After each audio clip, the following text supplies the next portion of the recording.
In December 2018, a statue of Mahatma Gandhi, an Indian independence leader, was removed from the University of Ghana campus. A 2016 petition by some lecturers at the university claimed Gandhi was racist, sparking a controversy that led the government to relocate his statue.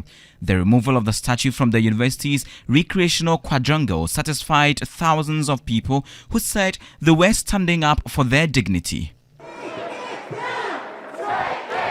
Outside Ghana, similar circumstances led to a massive Rhodes Must Fall protest at Oxford University. Thousands of people demonstrated beneath the statue of Cecil Rhodes and forced the removal of his statue due to his connection with the country's colonial past.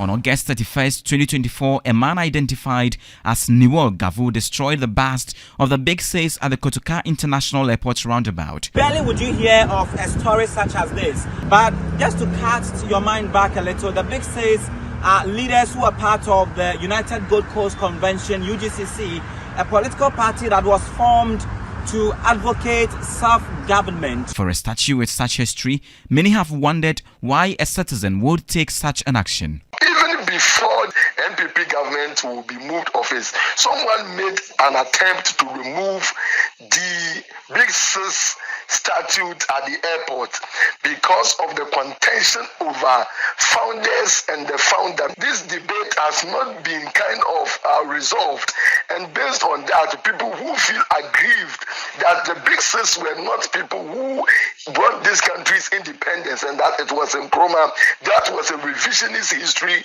and they do not want Ghana's history to be revised, and as a result, they went after the Big Sis statue at the airport. The list of desecrated statues grew after some individuals damaged a bust of Economic and Organized Crime Office boss COP Mamitiwa Adudankwa on the day of President Mahama's swearing-in. A few days later, the controversial statue of former President Nana Akufo-Addo was completely vandalized after an earlier unsuccessful attempt. That monument had been at the center of debate and was described as self-glorification by his critics. Many have questioned the considerations that should be made before erecting such monument. Those who normally put up some of these statues in the antenna were often identified as tyrants. When consultation goes into it, for instance, we have Obeche Bilemte Circle with Obeche Bilemte's statue. You have Dankwa Circle with Dankwa's statue. Nobody goes about desecrating these statues because people understood the historical relevance of these individuals. When you are a leader and you want to put up some of these effigies, some of these statues, critical thinking must go into it, and it must not be a partisan.